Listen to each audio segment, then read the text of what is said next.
رسول اللہ یا رسول اللہ یا رسول اللہ یا تیار فرمایا، اور اس طریقے سے یہ ایک معمولی سا چھوٹا سا مدرسہ آج ہم اور آپ اس کو جامعہ کے نام سے، یونیورسٹی کے نام سے یاد کرتے ہیں اور دیکھتے ہیں، جس کی بنیاد آج اور کل نہیں، کچھ سال پہلے نہیں بلکہ تقریباً 150 سال پہلے بانی جامعہ نظامیہ نے نظامیہ کا قیام انجام دیا تھا۔ جامعہ نظامیہ یہ ایک عظیم یونیورسٹی ہے، اس کے فرزندگان صرف حیدرآباد ہی نہیں، صرف دکن ہی نہیں، صرف تلنگانہ آندھرا ہی نہیں، بلکہ تلنگانہ آندھرا دکن کے حدود سے بڑھ کر جامعہ نظامیہ کے فرزندگان اپنی علمی خدمات پیش کرتے رہے ہیں اور پیش کر چکے ہیں، اور انشاءاللہ قیامت تک یہ سلسلہ جاری و ساری رہے گا۔ جامعہ نظامیہ کے علماء کرام جس درخت کو بانی جامعہ نے لگایا تھا، اس درخت سے کئی پھل نکلے، اس درخت سے کئی پھل نکلے، جن پھلوں میں اگر آپ دیکھیں گے، غور کریں گے، تو محدث دکن جیسی شخصیت آپ کو عظیم جو عبداللہ شاہ صاحب قبلہ رحمۃ اللہ علیہ نظر آتے ہیں، یہ بانی جامعہ کے شاگرد ہیں۔ ابو الوفا افغانی علیہ رحمت و رضوان، جن کا عرب میں بہت بڑا چرچا ہے، بہت بڑا نام ہے، جنہوں نے عربی کتابوں پر کام کیا اور عرب کے علماء حیدرآباد دکن کو جانتے، جو پہچانتے ہیں، وہ علمی شان کی وجہ سے جانتے ہیں، اور یہاں تک کہ عرب کے علماء کا یہ کہنا ہے کہ اگر کوئی ہندوستان جائے اور جامعہ نظامیہ کے دائرۃ المعارف اور ابو الوفا افغانی علیہ رحمہ سے نہیں ملا تو اس کا علمی سفر ناکام ہے، کہتے ہیں۔ یہ وہ علمی شخصیت ہے کہ اہل عرب علماء کا یہ کہنا ہے کہ جو کام ہم عرب کے رہ کر جو کام نہیں کر سکے، وہ بانی جامعہ کے شاگرد کر دیے ہیں، ایسے عربی کتابیں چھپا دی ہیں اور ان کتابوں کی اشاعت کا کام انجام دیا۔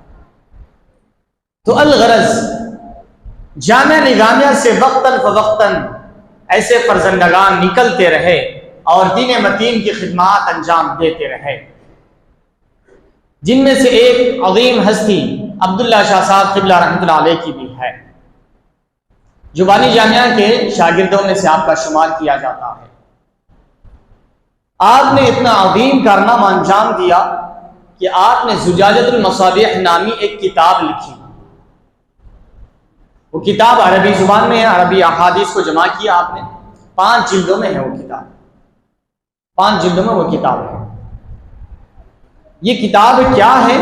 یہ تو ایک علمی بات ہے، لیکن آپ کے سمجھنے کے لیے میں کہہ دیتا ہوں، اس میں جو ہم امام اعظم ابو حنیفہ رحمۃ اللہ علیہ کو فالو کرتے ہیں فقہ میں، یعنی ان کے بیان کردہ مسائل پر ہم عمل کرتے ہیں، اور دیگر لوگ امام شافعی کو فالو کرتے ہیں، بعض امام مالک کو، امام حنبلی کو، تو ہم یہ تقریباً ہندوستان، پاکستان، بنگلہ دیش، ایشیا کے تقریباً ممالک جو ہے امام اعظم ابو حنیفہ رحمۃ اللہ علیہ کو فالو کرتے ہیں فقہ میں، مسئلے مسائل اور احکام میں آپ کی فقہ کو فالو کیا جاتا ہے، اور مکہ مدینہ حرمین والے جو ہے امام احمد بن حنبل رحمۃ اللہ علیہ کو فالو کرتے ہیں، اور کیرلا والے امام شافعی رحمۃ اللہ علیہ کو فالو کرتے ہیں۔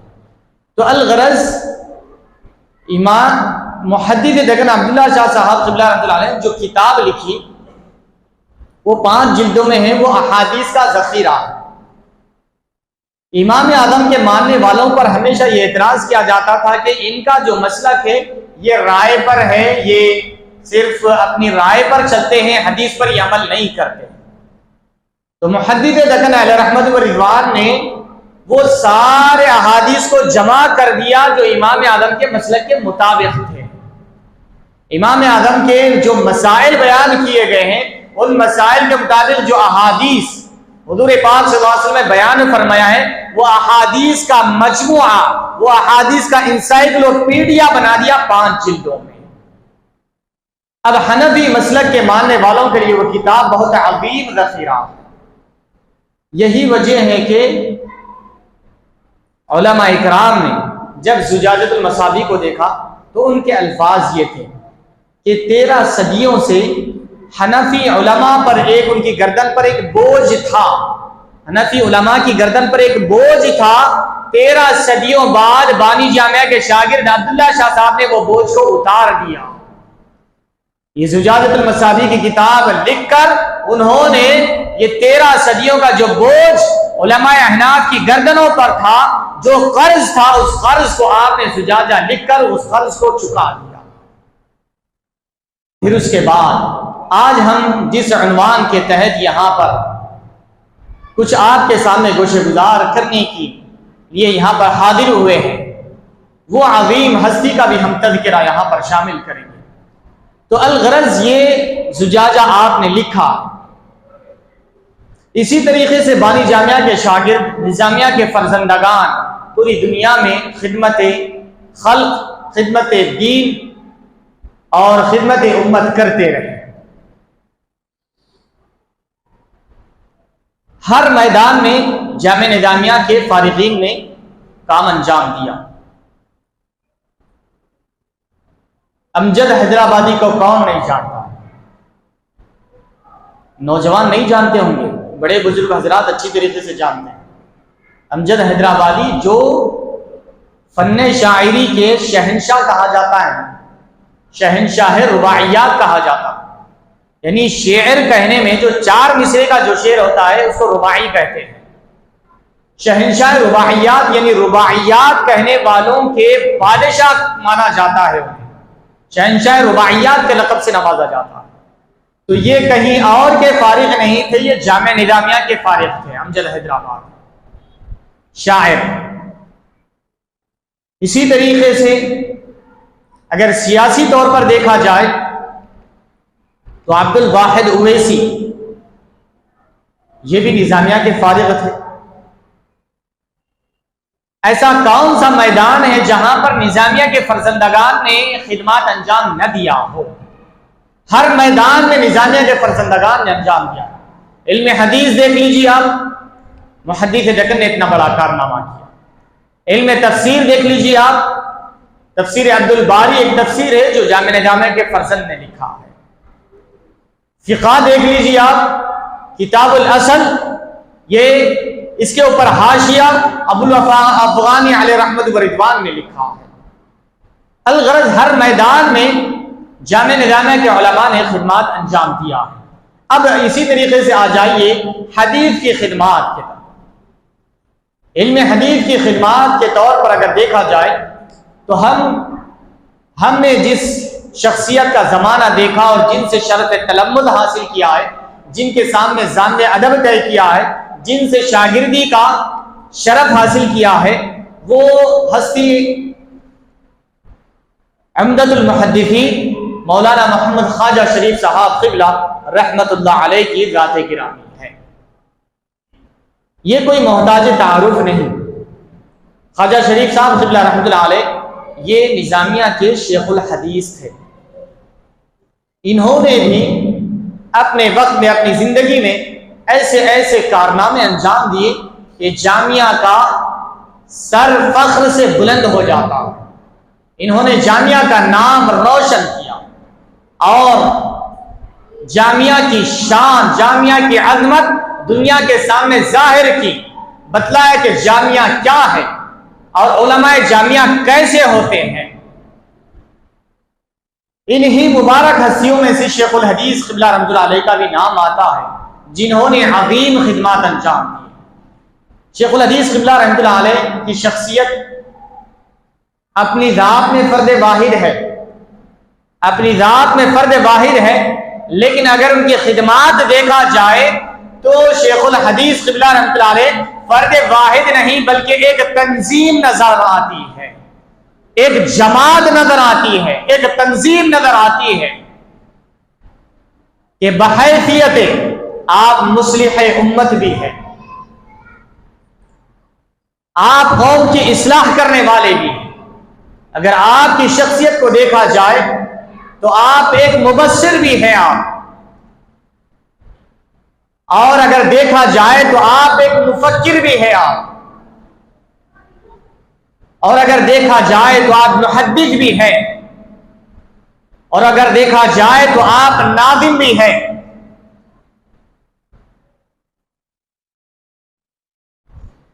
تو ہر اعتبار سے شیخ الحدیث قبلہ رحمۃ اللہ علیہ کی خدمات ہر میدان میں آپ کو نظر آنے لگے گی۔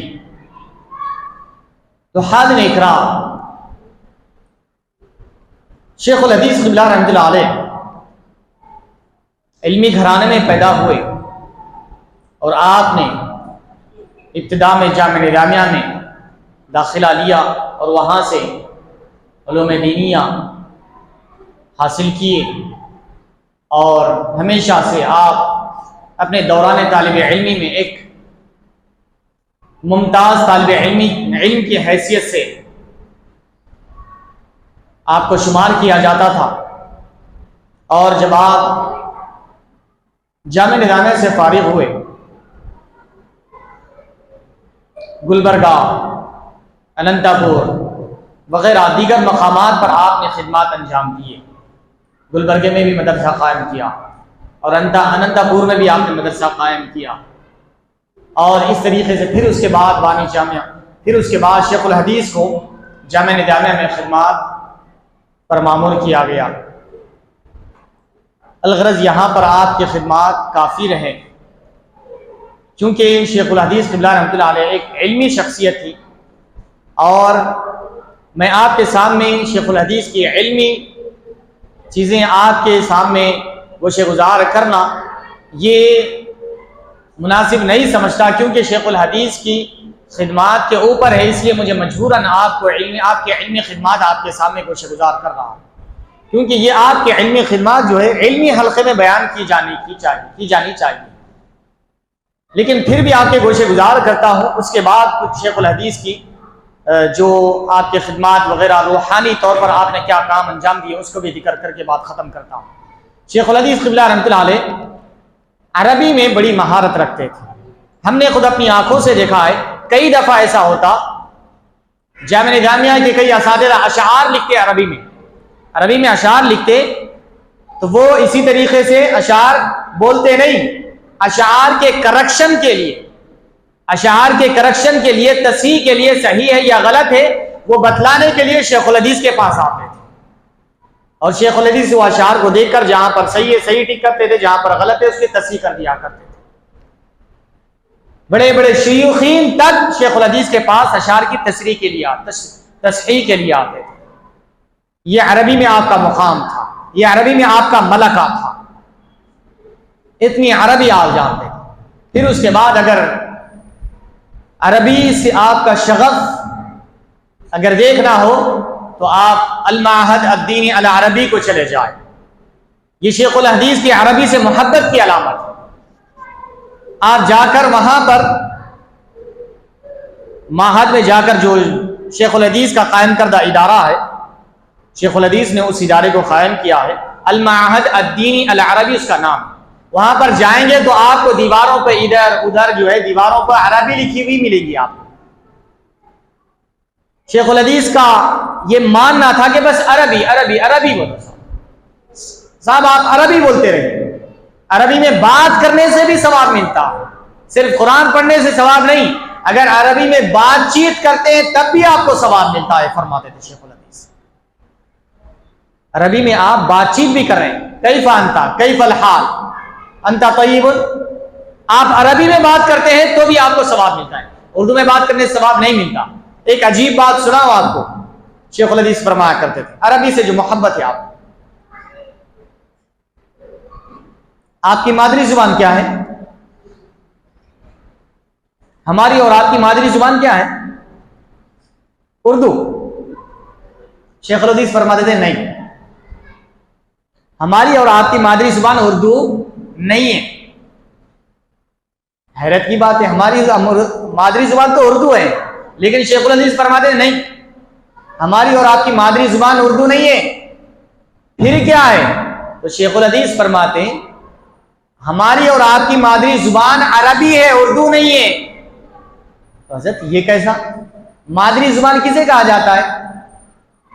یعنی پیدائشی ماں جس کی گود میں یہ بچہ پلتا ہے، بڑھتا ہے، اس کی جو زبان ہو، ماں کی جو زبان ہو وہ اس کی زبان ہوتی ہے۔ مادری زبان کا مطلب یہ ہے، مادری زبان کا مطلب یہ ہے کہ جو اس کی ماں کی زبان ہو وہ اس کی زبان ہو، اس کو مادری زبان کہا جاتا ہے۔ تو شیخ الحدیث فرماتے ہیں یہ تو تمہاری مائیں ہیں جو اردو زبان بولتی ہے، لیکن اللہ تعالیٰ نے تمہاری ماں کس کو بنایا ہے؟ النبی اولا بالمؤمنین من انفسہم وازواجہ امہاتہم، اے ایمان والو، نبی اکرم صلی اللہ علیہ وسلم تمہاری جانوں پر تم سے زیادہ ان کو حق ہے، اور نبی کی بیویاں، نبی کی ازواج یہ تمہاری مائیں ہیں، نبی کی ازواج یہ تمہاری مائیں ہیں۔ یہ سارے ایمان والوں کی مائیں کون ہے؟ امہات المؤمنین ہے، نبی کی ازواج ہے، نبی کی بیویاں ہیں، نبی کی وائفز ہیں۔ تو نبی کی وائف ہماری مائیں ہے، تو ہماری ماؤں کی زبان کیا ہے؟ عربی ہے، تو اس لیے ہماری مادری زبان بھی عربی ہے فرمایا کرتے ہیں۔ تو حاضرین اکرام، یہ عربی ہماری مادری زبان ہے۔ شیخ الحدیث اس طریقے سے فرمایا کرتے ہیں۔ تو ہماری مادری زبان عربی ہے اگر دیکھا جائے تو، اس لیے ہونا تو یہ چاہیے تھا کہ ہمیں مادری زبان ہماری عربی سے ہمیں شغف ہونا چاہیے تھا، بجائے اس کے حالات زمانہ کی وجہ سے ہم انگریزی کی طرف مائل ہو گئے۔ لیکن ہمیں تو ہونا یہ چاہیے تھا کہ عربی سے ہم متاثر ہو، عربی، کیونکہ ہمارا قرآن عربی میں، ہماری حدیث عربی میں ہے، جنت کی زبان عربی ہے، قبر کی زبان عربی ہے، حشر نشر سب کچھ عربی میں ہے، تو اس لیے ہمیں عربی سے شغف ہونا چاہیے تھا۔ یہی وجہ ہے کہ شیخ الحدیث قبلہ رحمۃ اللہ علیہ کو عربی سے بڑا شغف تھا۔ اللہ نے آپ کو وہ شان، وہ عظمت، وہ علمی لیاقت عطا فرمائی کہ جو ابھی ہم نے زجاجۃ المصابیح کا تذکرہ سنا، جو محدث دکر نے 5 جلدوں میں حدیث کی کتاب لکھی، شیخ الحدیث قبلہ رحمۃ اللہ علیہ نے اس کا ترجمہ کیا، عربی زبان سے اس کا ترجمہ کیا۔ اور ترجمہ کیا کہیے آپ، اللہ اکبر، ترجمہ ایک فن ہے۔ ترجمہ کرنا ہر ایک کے بس کی بات نہیں ہے، کوئی ایک دوسری زبان سے، ایک زبان سے دوسری زبان میں ٹرانسلیشن کرنا یہ کوئی معمولی بات نہیں، اور وہ بھی قرآن و حدیث کا ترجمہ کرنا، اس میں انتہائی احتیاط برتنا پڑتا ہے۔ ایسا لاپرواہی سے ترجمہ نہیں کیا جا سکتا، ورنہ معنی اور مفہوم بدل جائے گا۔ تو بہت ہی محتاط طریقے سے آپ نے حدیث شریف زجاجہ کا ترجمہ کیا، اور تقریباً 3 جلدوں سے زائد ترجمہ جو ہے شیخ الحدیث قبلہ رحمۃ اللہ علیہ نے زجاجہ کا 5 جلدوں میں سے 1.5-2 جلد کے قریب جو ہے حاجی منیر الدین صاحب قبلہ رحمۃ اللہ علیہ، جو مکہ مسجد کے خطیب تھے پرانے، حاجی منیر الدین صاحب قبلہ رحمۃ اللہ علیہ، جو عبداللہ قریشی صاحب سے پہلے کے خطیب ہیں، وہ بھی جامع جامعہ کے تھے۔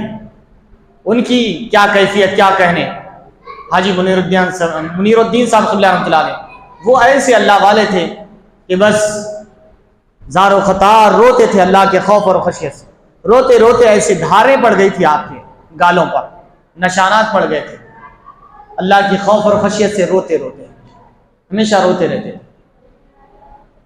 حاجی منیر الدین صاحب قبلہ رحمۃ اللہ علیہ نے زجاجہ کا ترجمہ کیا، پھر ان کے بعد عبدالستار خان صاحب نے ترجمہ کیا، ان کے بعد جو ہے شیخ الحدیث نے کیا، تقریباً 3 جلدوں کا ترجمہ شیخ الحدیث نے کیا۔ تو یہ ایک جس کو نور المصابیح کے نام سے شائع کیا گیا، تقریباً اس کی 22 جلدیں ہیں، ان 5 جلدوں کو اردو میں 22 جلدوں میں تقسیم کیا گیا۔ الغرض یہ خدمات شیخ الحدیث کے علمی خدمات ہیں۔ اور ایک علمی خدمات اگر حدیث کے میدان میں شیخ الحدیث سے آپ جامع جامعہ کے بخاری شریف کا درس دیا کرتے آپ، تو علمی خدمات آپ کے یہ بھی ہے کہ شیخ الحدیث قبلہ رحمۃ اللہ علیہ یوں ہی شیخ الحدیث نہیں ہے، وہ صرف جامع جامعہ کے شیخ الحدیث نہیں ہے، وہ حدیث کے شیخ صرف جامعہ کے نہیں ہیں، بلکہ آپ کے حدیث کی خدمات جرمنی، اردن، کویت، قطر کہ وہاں کے عرب علماء نے شیخ الحدیث کے پاس درس بخاری پڑھا۔ بخاری شریف قطر کے، کویت کے، اردن کے، جرمنی کے، وہاں کے عرب علماء نے شیخ الحدیث کے پاس حدیث پڑھا۔ اور عمر کے آخری حصے میں بھی حرمین کے مکے مدینے کے علماء، سعودی عرب کے بڑے بڑے ہائی لیول کے علماء، وہاں کے گورنمنٹ جاب رکھنے والے ہائی لیول کے بڑے بڑے وہاں کے علماء، انہوں نے بھی شیخ الحدیث سے درس بخاری پڑھا ہے، پوری مکمل 8-10 دن میں پوری بخاری شریف شیخ الحدیث کے پاس پڑھا ہے۔ تو یہ علمی شان تھی شیخ الحدیث قبلہ رحمۃ اللہ علیہ کی، جو صرف جامعہ نظامیہ تک نہیں، آپ کے خدمات ہندوستان ہی نہیں بلکہ آپ کے شاگرد ہندوستان نہیں بلکہ یورپ میں، گلف کنٹری میں اور سعودی عرب میں آپ کے شاگرد، امریکہ میں، پوری دنیا میں آپ کے شاگرد پھیلے ہوئے ہیں شیخ الحدیث قبلہ رحمۃ اللہ علیہ۔ تو الغرض حاضرین کرام، شیخ الحدیث قبلہ رحمۃ اللہ علیہ جہاں پر علمی خدمات تھے آپ کے، وہیں پر روحانی خدمات بھی تھے آپ جہاں پر ایک عالم باعمل تھے وہاں پر صوفی باصفا بھی تھے شیخ الحدیث قبلہ رحمۃ اللہ علیہ۔ آپ کے کئی مریدین، معتقدین، متوسلین تھے، جہاں پر آپ کے شاگرد ہیں وہیں پر آپ کے سینکڑوں کی تعداد میں آپ کے مریدین بھی پائے جاتے ہیں۔ آپ کو صدر الشیوخ قبلہ رحمۃ اللہ علیہ سید طاہر رضوی القادری رحمۃ اللہ علیہ سے خلافت تھی، اور آپ نے مریدین کیا تو آپ کی سینکڑوں کی تعداد میں آپ کے مریدین بنتے گئے، ان کو روحانی فیضان سے مالا مال کیا، اور قلب کی صفائی اور باطن کی صفائی یہ شیخ الحدیث کا شیوا تھا۔ اٹھتے بیٹھتے چلتے پھرتے اپنے شاگردوں کو، اپنے مریدین کی تربیت فرمایا کرتے تھے۔ سب سے زیادہ زور جو دیتے تھے شیخ الحدیث قبلہ رحمۃ اللہ علیہ وہ قلب کی صفائی کے اوپر کیا کرتے تھے۔ اپنی فکر، سوچ، اپنی تھنکنگ کو صاف رکھو، اپنے دل کو صاف رکھو، اپنے قلب کو آئینہ بناؤ، یہ آپ کا مشن تھا۔ اور روحانی مقام آپ کا کیا کہنا، آپ کی عاجزی، انکساری کہ تو ہم ہی نہیں بلکہ اغیار بھی معترف ہے آپ کی عاجزی و انکساری کی۔ آپ کی جو عاجزی تھی، انکساری تھی، اور جو اخلاص تھا اس کے غیر بھی اعتراف کیا کرتے تھے، لیکن جو آپ کا روحانی مقام تھا اس کا ایک واقعہ سنا کر میں بات ختم کرتا ہوں۔ ایک دو واقعہ سن لیجیے۔ آپ کے مرید ہے، میں جہاں پر نماز پڑھاتا ہوں رمنس پورا، وہاں پر ایک صاحب جو ان کے مرید ہیں، ایک دفعہ شیخ الحدیث سے ملاقات ہو گئی، وہ مرید تھے شیخ الحدیث سے، اور شیخ الحدیث سے جب بھی ملاقات ہوتی شیخ الحدیث سے سب سے پہلے پوچھتے آپ تسبیح پڑھ رہے ہیں، یعنی جو بھی وظیفہ آپ دیے ہیں مرید بننے کے بعد یہ پڑھ رہے ہیں آپ، جو تسبیح جو کام دیا گیا ہے۔ تو وہ کیونکہ فوراً ملاقات ہوئی، اب یہ اندازہ نہیں تھا، حضرت پوچھتے، فوراً کہہ دیا جی ہاں پڑھ رہا ہوں سر۔ اب اس کے بعد چلے گئے، وقت گزر گیا، اب یہ رات میں آئے، سو گئے۔ رات میں خواب میں شیخ الحدیث تشریف لائے، خواب میں تشریف لا کر ایک تماچا رسید کیا، بے وقوف مجھ سے جھوٹ بولتا تو تسبیح نہیں پڑھ رہا بول کر کہتا مجھ سے۔ یہ روحانیت تھی شیخ الحدیث قبلہ رحمۃ اللہ علیہ۔ اگر کوئی آپ سے جھوٹ کہتا تو آپ کو اس کا اندازہ ہو جاتا اور اس کو تنبیہ فرماتے، اس کی تربیت کے لیے فرماتے۔ اسی طرح کا ایک واقعہ حسن نگر کے ایک عالم جلیل ہے، نوجوان عالم ہے، انہوں نے ایک بہت بڑا جلسہ کیا تھا، اور جلسے میں شیخ الحدیث کو مدعو کیا تھا، شیخ الحدیث کو مدعو کیا، اور شیخ الحدیث جو ہے صحت کی ناسازی وغیرہ کی وجہ سے نہیں آ سکے، اور بہت بڑا جلسہ کیے تھے، وہ نہیں آ سکے۔ وہ ذرا افسوس کر لیے کہ ہم اتنی اس سے بڑا پروگرام منعقد کرے، لوگوں کو جمع کرے، اتنا بڑا جلسہ کر رہے، ہم ہمارے شیوخ کو بلائے تو شیوخ نہیں آتے، ذرا دل میں تھوڑا ایسا ملال کر لیا، انہوں نے سوچ لیا۔ جلسہ ختم ہو گیا، اس کے بعد رات میں نیند لگ گئی، شیخ الحدیث قبلہ رحمۃ اللہ علیہ تشریف لائے خواب میں، لا کر ان کے ساتھ بھی وہی سلوک ہوا کہ کیا تم ہمیں بیکار سمجھ رہے، کیا ہم یہی جلسے جلوس کرنے کے لیے ہیں، کیا ہمیں کوئی دوسری مصروفیات، دوسرے کام نہیں ہے، کہہ کر آپ نے ایک تماچا رسید کیا اور جلال کا اظہار کیا۔ جیسے اس کے بعد خواب سے بیدار ہوئے تو فوراً شیخ الحدیث کے گھر جا کر وہاں پر معذرت خواہی کی، اور معافی چاہا کہ حضرت ہمارے سے ایسی غلطی ہوئی اور ایسا خواب پڑا۔ تو حاضرین اکرام، یہ شیخ الحدیث قبلہ رحمۃ اللہ علیہ کی ذات گرامی تھی۔ آپ علم حدیث میں، فن شاعری میں، اور الغرض صوفیہ اور روحانی مقام آپ کا ہر میدان میں آپ کی خدمات رہے۔ اللہ تبارک و تعالیٰ سے دعا ہے کہ رب تبارک و تعالیٰ ہمیں شیخ الحدیث کا فیضان ہم سب پر جاری و ساری فرمائے۔ صلی اللہ تعالی وسلم علی خیر خلقہ سیدنا محمد وعلی آلہ وصحبہ اجمعین، الحمد للہ رب العالمین۔